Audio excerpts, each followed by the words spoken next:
So hi, Look Noise Podcast. I'm Shane. I'm Glory. Throwback Thursday, recorded on a Thursday, posted on a Monday. Ugh. It's the equilibrium, Glory. I'm going to be honest with you. We're so back. This being on our calendar is the only thing that was keeping me in line, reminding me that this was Thursday. It's Thursday. Because I thought it was Tuesday earlier. I don't know why. I was like, fuck, we just started. Yeah. The week just started. Because the week has been so fucked up and thrown off that I don't even know what day it is. No. But the Throwback Thursday being on a Thursday and knowing I'm posting it on a Monday is the only thing that is keeping my weekend in check and knowing what days are coming up, because I know I have to get this up on Monday at noon. We're wrapping up the Pierce the Veil discography today with the last album. And before anyone comments, because I'm sure it'll come if I don't say something, and it still might come even if I do say something, we know the album isn't that old. It only came out in 2023.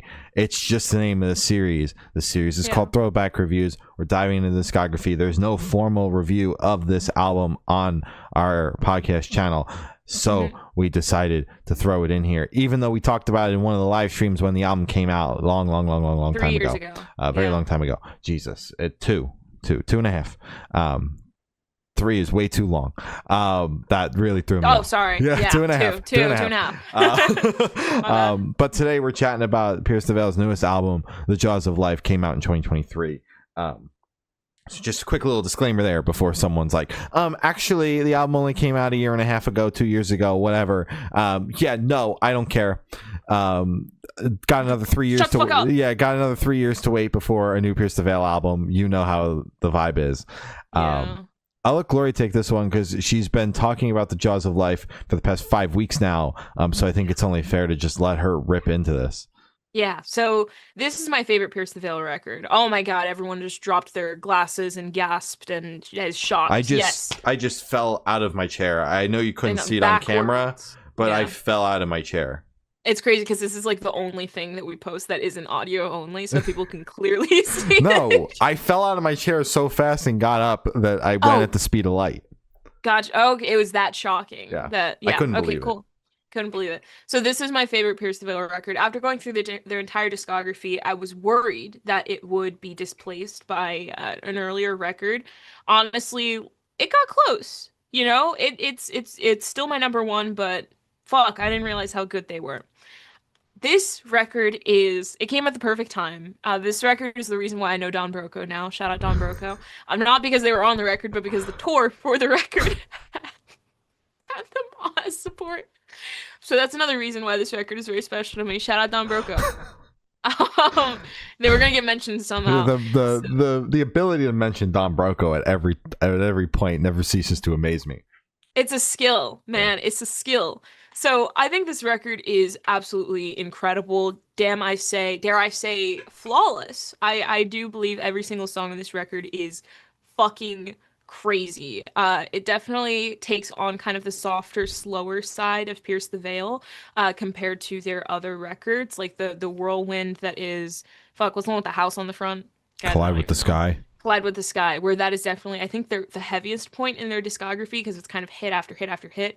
So I would say it's kind of like the yin to Collide with the Sky's yang, sound-wise, because there are a couple songs on there that kind of touch with this vibe, but it was always kind of like 1 to 2 per record that had this exact slow, melancholic, still a little heavy in some parts, like big moments, big riffs, but, you know, at the base of it, just kind of like a slow, relaxed song.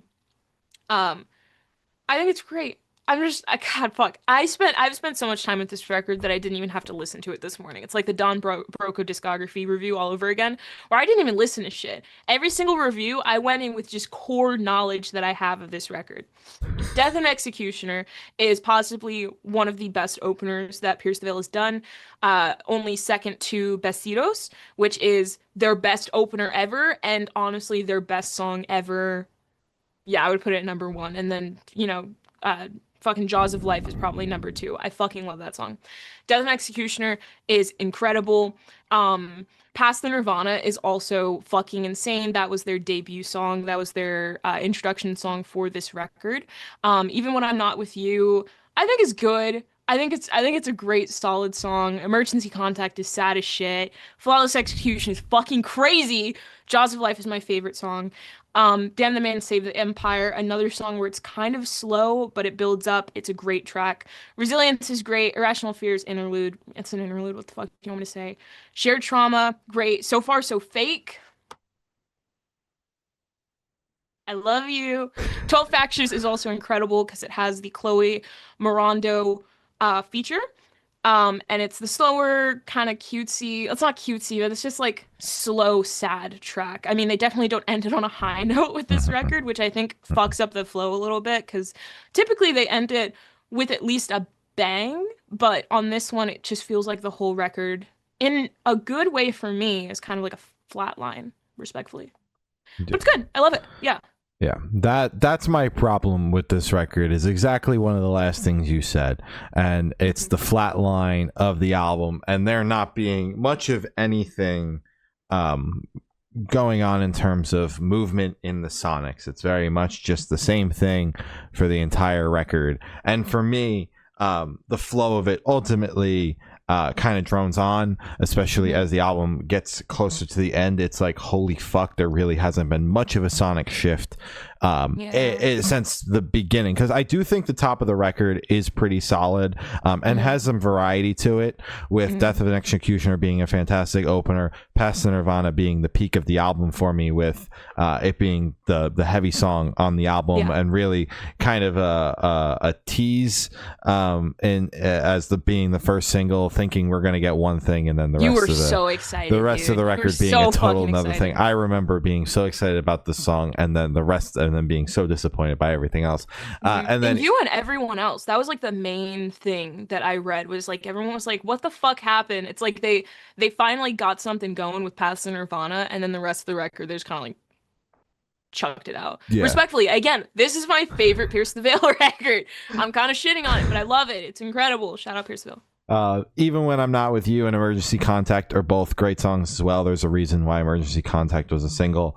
And it kind of just drones on from there. There's not much variety for the rest of the album. It stays very much on the slower side of Pierce the Veil, which is fine. I think Pierce the Veil really excels in that area as well, but I think they excel the best when there is variety and a flow to their track lists, hence why I enjoy all the other albums, which definitely have a lot more slow moments than maybe your average album that I would consider myself a big fan of has. More meaning like one. Yes, right? One or two, and I don't skip them, which is huge for me, by the way. But this record is basically just that for 11 songs, because I'll give them Past the Nirvana being the big track on the record. All that to, like, that aside, that is why I don't like the record, but I listened to it this morning knowing already that my opinion on it, and I could have reviewed it without listening to it just because I was so disappointed by it. But I do think that the rights of the songs lyrically are very solid. That is something that Pierce the Veil always excels at. So I do want to shout that out, because I think the rights of these songs are phenomenal and very much stand out. And I think that these songs individually or in small clumps can really evoke something in me, because the writing is so good, as always. That's something that, like I said, Pierce the Veil excels at, but it gets lost for me in the fact that the album just kind of drones on, and you know, the impact of something like Shared Trauma or So Far So Fake is lost on me when it is the 6th slow song I've heard in a row on the album. So that's my main Catch a gripe. vibe, man. Catch a slow that's vibe. My response to your Catch fucking a slow review. vibe. No, thank you. Hell yeah. But that's where I'm at. I still can't quite wrap my head around that this is the record in which, around the time that the band got absolutely massive, because it is such a departure. I understand that they had moments with their older stuff, and that's why there was the moment. But the fact that this album came out alongside all of those moments that were with these old songs that, you know, were fan favorites ahead of time, but then got their TikTok moments and just went phew. And then this album came out alongside it is just hilarious to me, because it is such a sonic shift. But But yeah, those are our thoughts on Pierce the Veil's 2023 album, The Jaws of Life. And that wraps up our Pierce the Veil discography dive. Yay, that was so fun. Woo! We did it. It was fucking 5 albums. Yeah, we did it. We did it so quick. Next, we're going to dive into Sleeping with Sirens because they're touring together currently at the time of recording this, and they kind of have always existed parallel to each other in the scene. So we feel like it makes sense to just dive into that. I'm a big Sleeping with Sirens fan, so I'm very excited. Glory was telling me before this that she has not listened to much Sleeping with Sirens but wants to get into them, and that's the whole point of this. So this will be very fun. So stay tuned for that if you like Sleeping with Sirens. All of our throwback reviews are posted only here on YouTube, so subscribe to us on here. It helps us out a ton. We got so many of these on the channel, so definitely check them out. You can follow us on Instagram, it's Good Noise Podcast. Facebook is Good Noise Pod. TikTok is Good Noise Podcast. All your streaming services are all Good Noise Podcast, and Patreon is patreon.com/Good Noise Podcast. Other than that, I've been Shane. I've been Glory. And we've been the Good Noise Podcast. See you next week. Bye. Bye.